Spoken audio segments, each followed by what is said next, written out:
Прими участие в социальном опросе М-Репорт. Отправь бесплатное СМС со словом «Алга» на номер 4747. Ответь на 4 вопроса, отправив номер ответа. Участие в опросе бесплатно и анонимно. Теперь кыргызстанцы могут летать в Ош, Москву, Урумчи, Дели, Кашгар, Стамбул и по другим направлениям по приемлемым ценам и с комфортом на современных самолетах авиакомпании Air Manas. Летать – право каждого.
Вот принимай работу. Концы тяги поменяли. Шары у тебя новые. Аморты все живые. Ну а так все нормально.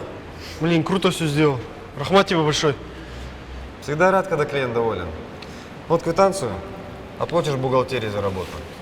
Как раз хотел поговорить с тобой об этом. В смысле? Ну, хотел отсрочку небольшую взять. На недельку. То есть ты дождался, пока я закончу тачку, чтобы потом мне об этом сообщить? Меня недавно на крупную сумму кинули просто. А там кредиторы, коллекторы, спортики. Где деньги? Сегодня вечером, Даня. Понял? В общем, кино не жизнь. Завязывай, Дэн. Не по-мужски это. Твои понты, не мои понты. Макс, я все понимаю. Просто ты меня тоже пойми. Ладно, черт с ним. Отдай квитанцию в бухгалтерию, пускай запишут на тебя. Спасибо тебе большое. Слушай, а ты не хочешь продать мне свою тачку? Не, она не продается. Ну ты же сам говоришь, долги у тебя, проблемы с деньгами. Если бабло срочно понадобится, ты знаешь, где мне найти. Я заберу ее. Ну, конечно, не по своей цене. 3-4 косаря скинешь. Не, ну а мне какой смысл тогда? Это быстрый кэш. Рынок сейчас стоит, сам знаешь. Ты ее месяца 2 продавать будешь. А у меня есть бабки. В общем, сам решай. Ну да, ты прав. Ну я подумаю. Давай.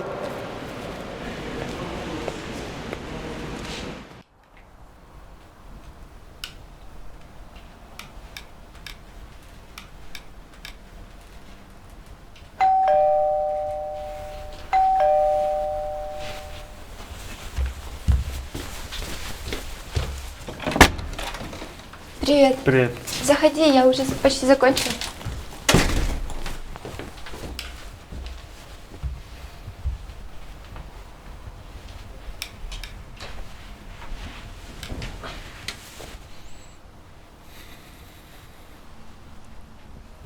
А почему ты дома работаешь? У нас вообще-то свой цех есть, и даже швеи свои есть. Мне так привычней. Я в цеху только шить могу, а дизайн совсем не придумывается. Честно говоря, я боялся, что ты не успеешь. Форма, кстати, классная. У меня все в последний момент. Всю ночь шила. А, кстати, где Дэн? Я думала, вы вместе. Он опять где-то бегает. Знаешь, мы вчера с ним разговаривали по душам, и он мне дал слово, что теперь мы работаем как команда. Алло, Дэн, ты где? Да, я на СТО сейчас машину забираю. А, ну хорошо, мы уже готовы ехать презентовать, только тебя ждем. Блин, ну походу без меня будете презентовать. Я не смогу. В смысле? Мы же с тобой об этом вчера только говорили. Ты мне сказал, все, мы вместе, мы команда. Бро, мы команда, но у нас огромные долги, к которым вы не причастны. И их нужно раскидать сегодня. Давай обсудим, вместе найдем решение. Я тебя знаю, ты сейчас опять какую-нибудь мутку придумаешь. Да не, все нормально, брат, не парься. Пойду к отцу. По-другому я такие деньги до вечера не найду. А он даже спрашивать не будет. Даст, как всегда. Уверен? С долгами я все решу. А вы сделайте крутую презентацию. Порвите всех. Нам очень нужен этот заказ. Ну давай, бро, удачи. Вечером в цеху увидимся. Все, ладно, давай. Дэн, я так поняла, не едет. Да, он решает организационные вопросы. Ну, вдвоем поедем.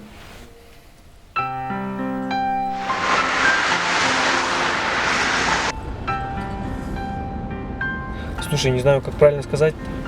Не хочешь поужинать? Поужинать? Это как свидание? Не знаю. Ты против свидания? Да нет, не против, просто... Может быть, сначала пройдем конкурс, а потом не спеша обсудим. Да-да, конечно, я и не хотел торопить. Просто там...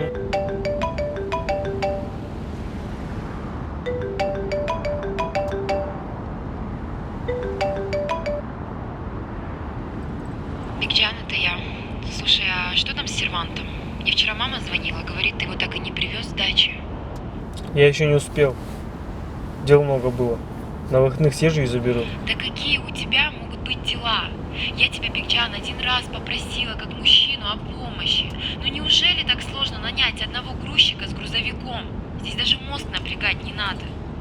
Жанна, я сейчас за рулем, мне говорить неудобно. Я на выходных все сделаю. Если тебе сложно, так бы и сказал. Я бы нашла кого-нибудь, того, кто держит слово.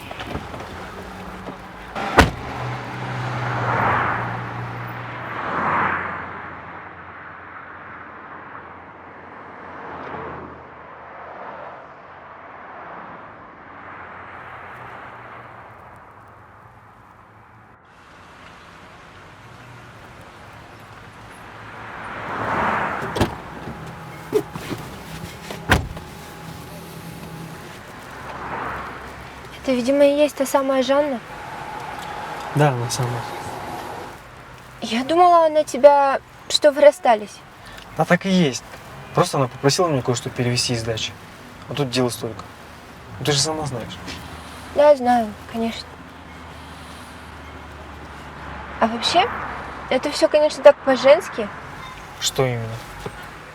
Но это все. Ну что она делает? Расстаться с парнем, жить своей жизнью и все время держать его на привязь. Ну, под контролем. Спасибо. Вы меня сегодня все радуете. Не обижайся. За правду не бьют. Блин, как не вовремя. Что такое? Аккумулятор сел. Подкуривать надо. Надо поискать тут на районе, может, у таксистов кусачки с проводами найдутся. А у меня тут друг совсем рядом работает. Давай я ему позвоню.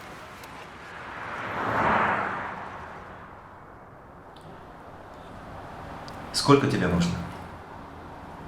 Ну, там $12 000. А зачем понадобилась такая сумма? Ну, помните, у меня цех был? Мы с друзьями решили его расширять и хотим закупить новое оборудование. Я же вроде тебе давал деньги на цех. Уже освоил? Расходов оказалось больше, чем ожидал.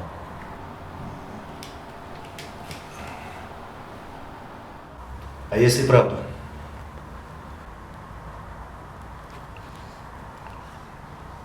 Я в карты проиграл.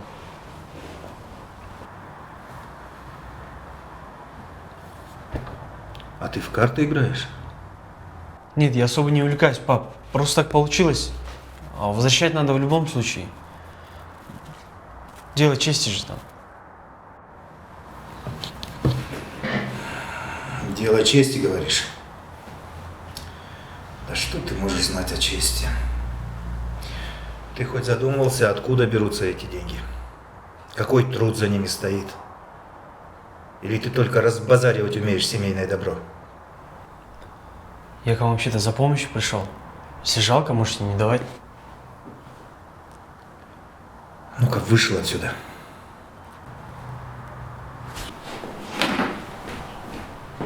Заводи машину.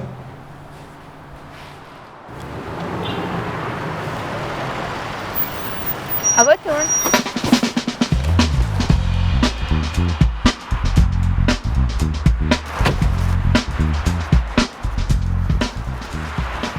Привет.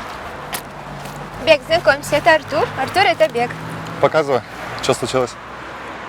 Да, аккумулятор сел. Старый, наверное, аккумулятор. Ну, Да и машина, я смотрю, не новая. Ладно, тещи у меня нет, подкурить я все равно не смогу. Давайте я вас так отвезу, а ты потом со своей машиной сам разберешься. Артур, там в багажнике манекены с одеждой. Вы их тогда погрузите, а я в магазин за водой схожу.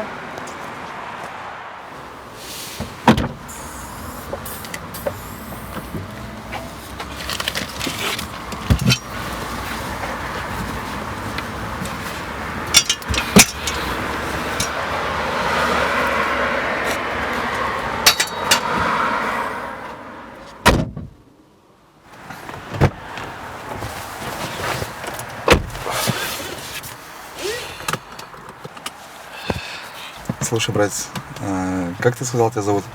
Бег. Бег, сядь назад, пожалуйста. Пусть сюда Камила сядет.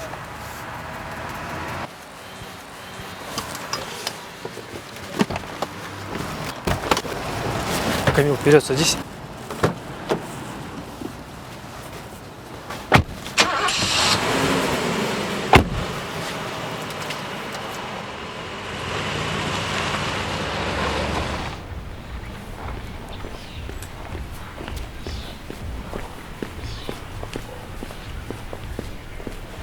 Не-не-не, поедем на твоей машине.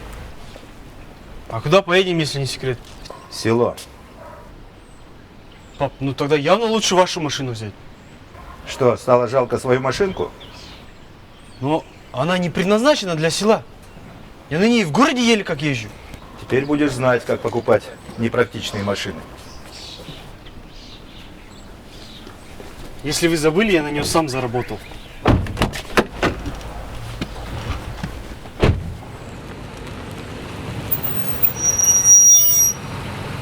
Артур, спасибо большое. Очень выручил. Да ерунда, обращайся. А ты что теперь, окончательно швеей заделалась? Ты же там вроде где-то в банке работала. Нет, теперь у нас свой швейный цех. Мы с Беком там вместе работаем. А, так ты тоже швея? Нет, я менеджер. Менеджер? Ну что, менеджер, манекены сам донесешь или помочь? Сам донесу.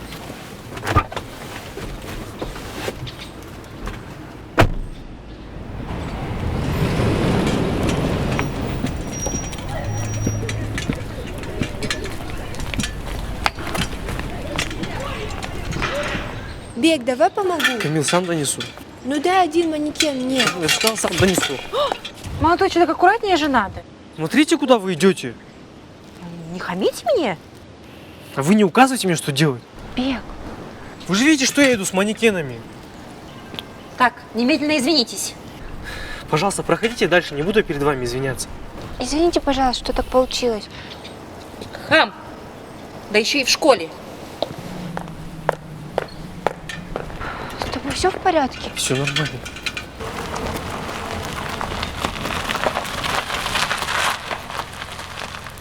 А здесь кто-нибудь живет? Если б никто не жил, в доме ни одного стекла бы не осталось. Посигналь. О, Байке. Это кто? Родственник. О, Байке, как вы? Что вы не предупредили, Байке? Мы с женой приготовились к вашему приезду, Байке. Ничего страшного. Не беспокойся. Это ж в конце концов мой дом. Сына моего помнишь, Даньяра? Да, помню, вырос. А Даняр, чем занимаешься? Глупостями занимается. Байке, проходите, я ворота открою. Не надо. Даняр сам откроет. Прошу.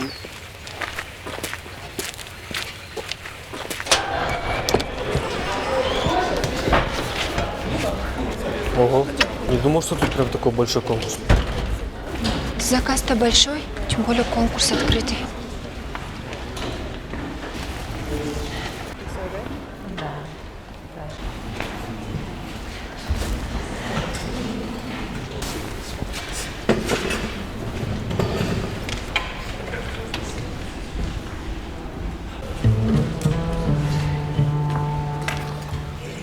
О, капец. Что? Посмотри на сцену. Весело. Ну, я думаю, что сегодня мы не выиграем. Может, пойдем домой? Перестань. Спасибо всем, кто изъявил желание поучаствовать в конкурсе на пошив школьной формы для наших детей. Меня зовут Венера Муратовна, я председатель родительского комитета. Хочется сказать, что так как наши дети учатся не в простой школе, а в школе-гимназии, причем в одной из лучших в городе, то мы ищем необычную форму для наших детей. Спасибо всем. Здравствуйте. Перед вами мы показываем нашу школьную форму, которую мы разработали вместе с нашей командой. Она выдержана в классическом стиле, преобладают цвета черный и темно-синий, также белая рубашка. А для того, чтобы школьникам интереснее было одевать, мы добавили туда интересную деталь. Это молнии на карманах и на рукавах.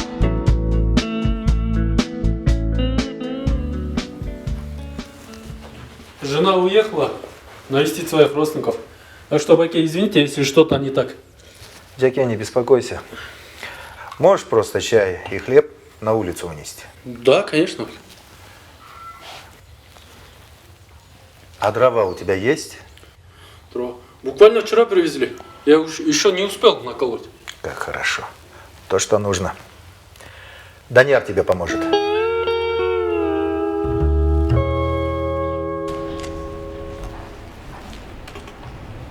И последними форму представит компания «Камень, ножницы, бумага». Интересное название.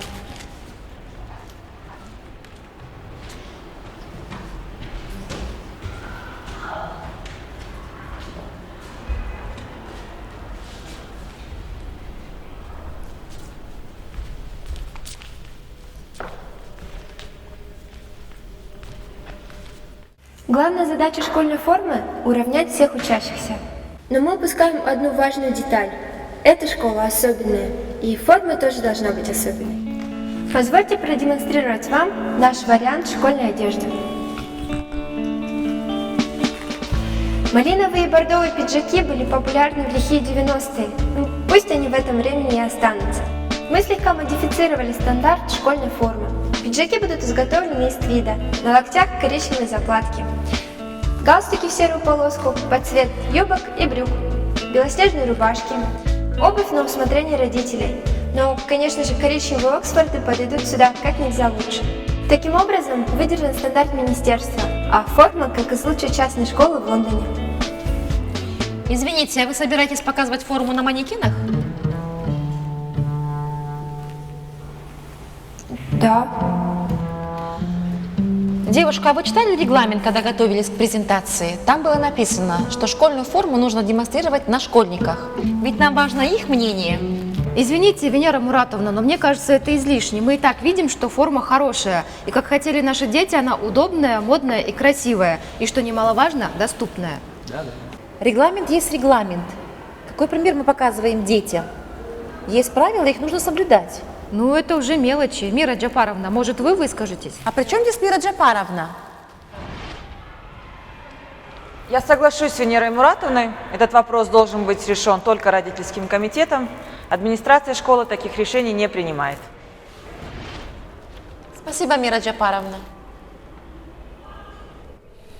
Если честно, мы не знали об этом. Но если это так важно надеть на школьника, то мы, наверное, можем кого-нибудь попросить, да? Да вы что? Для этого нужно было заранее получить разрешение от родителей. Думаю, со мной согласится весь родительский комитет. Мы дисквалифицируем вас за несоблюдение правил. В таком случае я принимаю решение единолично, как председатель. Мира Джапаровна, неужели ничего нельзя сделать? Мы правда готовились. Это же такая мелочь. Камила, запомни, мелочей не бывает, особенно в таком деле. Вы не можете поговорить с ним?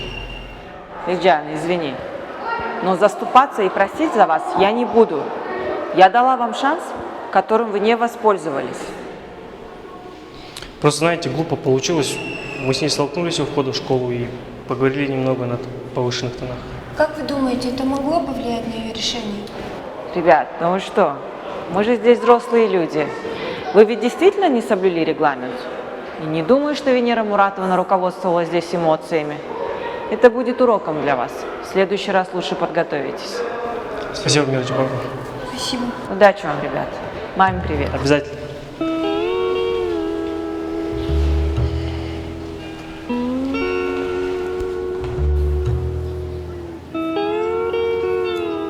Паршиво как-то. Да, бывает. Ты не виноват. Да, конечно. Если бы я не сорвался, ничего бы не было. Опять облом. Не бери в голову. Я же знаю, ты и так себя за это ругаешь. Неужели я такой жалкий? Сначала на меня кричит Жанна, потом наезжает твой ухажер. Я все терплю, а срываю, значит, на женщине. Какой я мужик после этого? Перестань, я так не считаю. А какой ухажер? Как какой? Артур это твой. Он не мой ухажер, это парень моей двоюродной сестры. А он что, он на тебя наехал? Ладно, проехали. Артуру звонишь? Алло, Мира Джапаровна? Здравствуйте, вас Бекджан беспокоит. Я знаю, вы для нас и так очень многое сделали, но могу я вас попросить о последней услуге?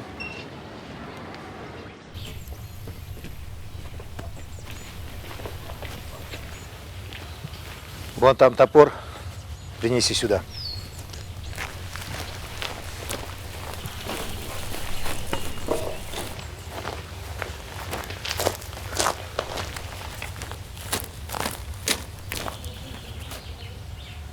Ты что думаешь, я колоть буду? Вот топор, вот дрова. Принимайся за работу. Все сложишь у этой стены.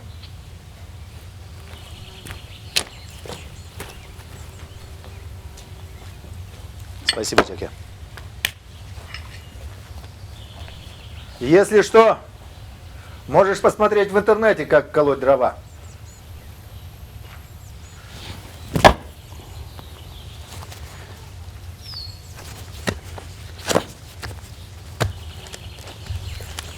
Нас мать все бросишь, что ли?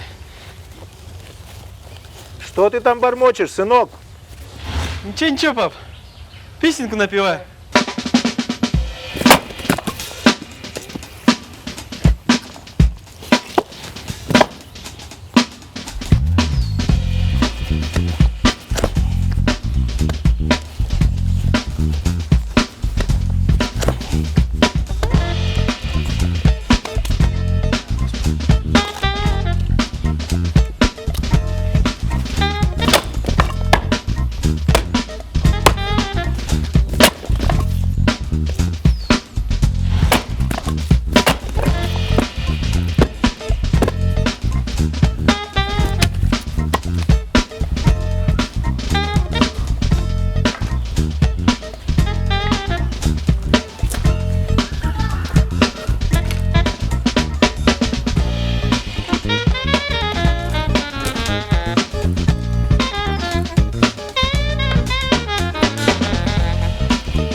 Закончил.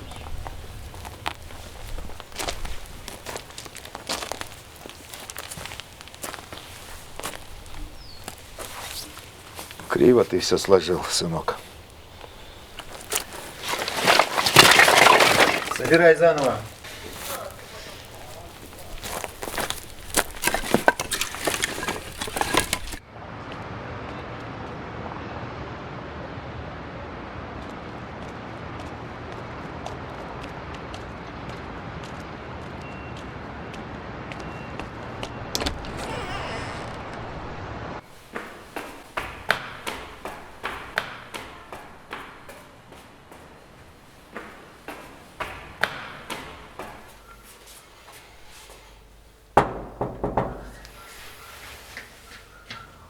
Кто там?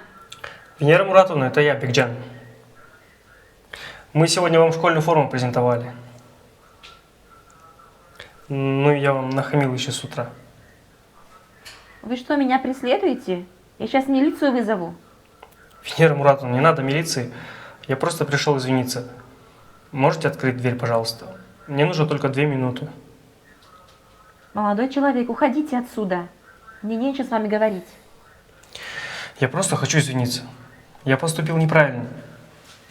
2 минуты вашего времени, пожалуйста.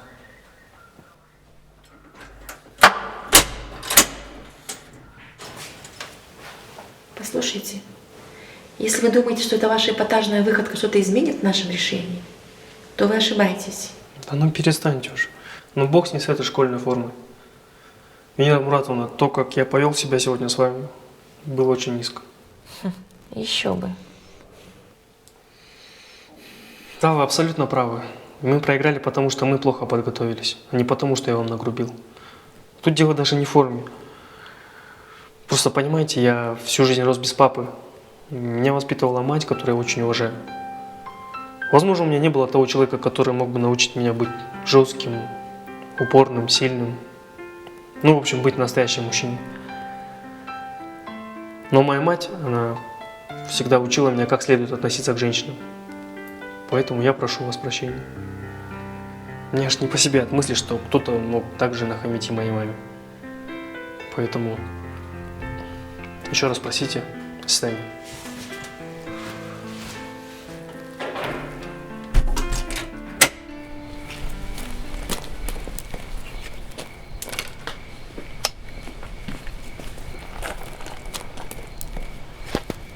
Вот видишь, можешь ведь когда захочешь. На этом, надеюсь, все? Или еще какие указания будут? Хорошо, что спросил. Пойдем.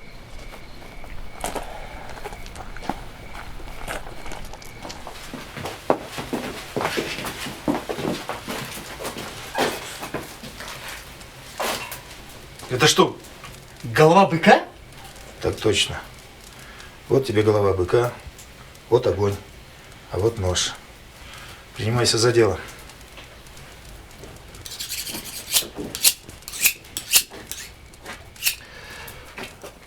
Пропалишь голову огнем, ножом ее очистишь и срежешь все мясо для супа.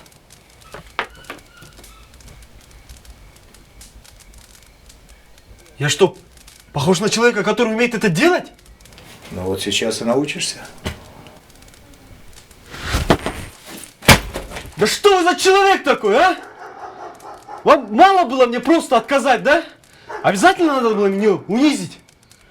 Ну извините, что я у вас такой плохой, нелюбимый сын. Извините, что вы не гордитесь мной. Ты и вправду так думаешь? А что мне еще остается думать? Какой нормальный человек заставит своего сына заниматься вот этим? Ты же знаешь, я вырос без отца. И когда я был намного младше тебя, мне было лет 12. Я каждое утро с сестренками и братишками шел к отцу Тяжкомбая. Мы весь день выполняли для него работу по дому. Кололи дрова, складывали в стопках, которые он рушил, если у него плохое настроение. Но это было не важно, потому что в конце дня он давал нам голову быка. Мы ее пропаливали, чистили и варили суп.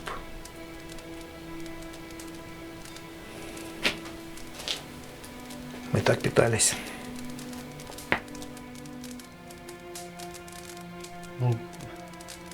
Но вы никогда не рассказывали об этом.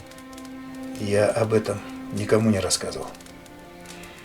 Да ты бы и не понял. Но вот что тебе надо понять. Настоящий мужчина не должен быть беспечным. Мужчина должен пахать ради своей семьи. Стараться, несмотря на все трудности. Да разве я не стараюсь? Я и так все делаю, чтобы заслужить ваше уважение. Я же не виноват, что у меня не все получается. Вот ты говоришь, что я тобой не горжусь. Когда ты открывал свой цех, заработал себе машину. Ты знаешь, как я тобой гордился? Ты даже мне деньги вернул, которые я тебе дал на бизнес. А я их у тебя не просил.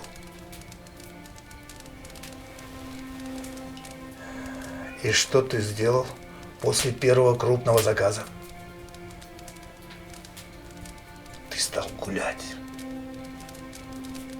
Все крупные заказы провалил. Бизнес свой убил. А теперь еще и в карты, оказывается, играешь.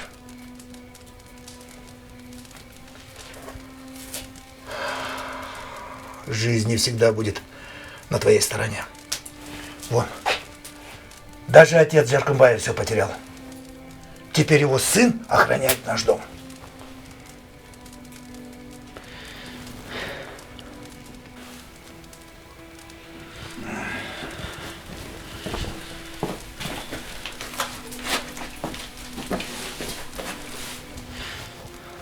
Простите, пап. Я вас подвел.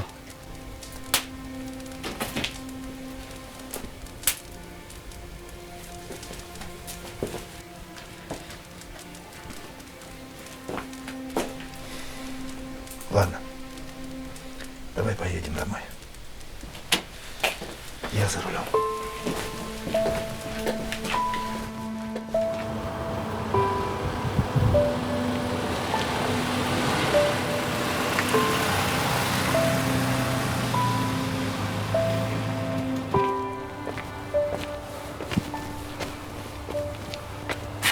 Пап, я, наверное, поеду. А как же деньги? Да нам Бигдян написал. Мы крупный заказ взяли. Оттуда и возьму. Ну хорошо. Тогда пока. Пока, пап.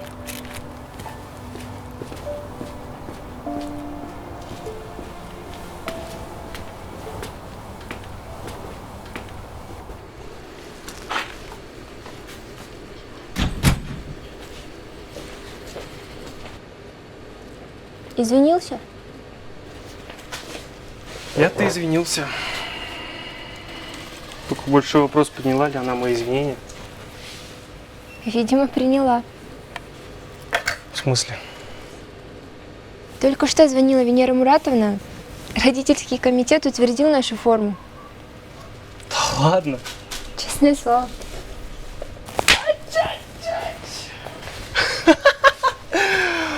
Блин, классно. Кто бы мог подумать пару месяцев назад, что я буду работать в швейном цехе, да еще и шить школьную форму. Да, один человек точно бы не поверил. Жанна? А я ведь из-за нее и пришел сюда работать. Меня как-то очень сильно задели ее прощальные слова о том, что я овощи и ничего в этой жизни не добьюсь. Она тебя плохо знала. Думаю, овощ бы не пошел извиняться Венере Муратовне.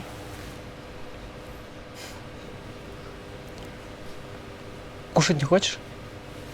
Можно. Тогда я сейчас такси вызову.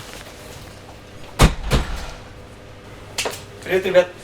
Привет, как дела? Дэн, ты откуда такой? Я вам принес запах села, дети мои. Фу, блин, не обязательно было его везти аж до сюда. Ёлки-палки. Закончили дела, я сразу же приехал к вам. Соскучился, оказывается. Как у вас тут дела без меня? Получили заказ на школьную форму. Серьезно? Это круто! Я в вас верил.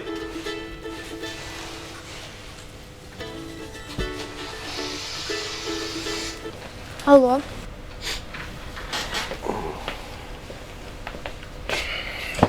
Ты как? Раскидал свои дела? Да, все в полном порядке. Слушай, вы кушать не хотите? Может, пиццу закажем? Да, мы как раз хотели съездить поужинать. Как говорится, хороший человек приходит во время еды, да? Поехали? Кстати, у меня тут недалеко машина заглохла. Подкурить надо. Может, на твоей съездим? Извини, брат, я без колес теперь. В смысле? Ну, без колес и без долгов. Хорошие новости утро не ждут. Соседние школы узнали о нас и тоже хотят, чтобы мы им шили форму. Такую новость надо отпраздновать. Две хорошие новости. Нет долгов, есть заказ. Что, может, пошарпишь? Ребят, ну давайте без шарпов, пожалуйста, я вас умоляю. Не надо.